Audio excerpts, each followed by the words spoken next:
নূরের ওপর হামলার বিচার, জাতীয় পার্টি সহ ১৪ দলকে নিষিদ্ধের দাবিতে সমাবেশ করেছে গণ অধিকার পরিষদ। শুক্রবার বিকেলে শাহবাগ জাতীয় জাদুঘরের সামনে এই সংহতি সমাবেশে অংশ নেন জামায়াত, বিএনপি সহ ১৫টি বেশি রাজনৈতিক দলের নেতৃবৃন্দ। আর এতে বক্তারা বলেন, সংস্কার না হওয়াতেই মাথাচাড়া দিচ্ছে ফ্যাসিবাদ। দাবি তোলেন অনতিবিলম্বে প্রশাসন সহ গুরুত্বপূর্ণ জায়গায় দ্রুত সংস্কারের। অভিযোগ তোলেন অন্তর্বর্তীকালীন সরকারেও রয়েছে ফ্যাসিবাদের দোসর।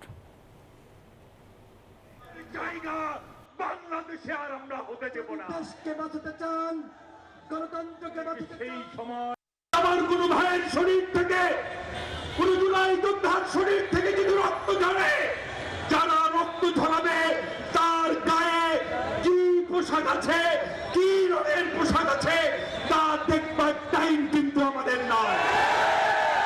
এরকম স্বরাষ্ট্র উপদেষ্টা বিপ্লব পরবর্তী সময়ে একটি অন্তর্বর্তীকালীন সরকারের উপদেষ্টা হতে পারে না। সুতরাং অবশ্যই এই স্বরাষ্ট্র উপদেষ্টাকে পদত্যাগ করতে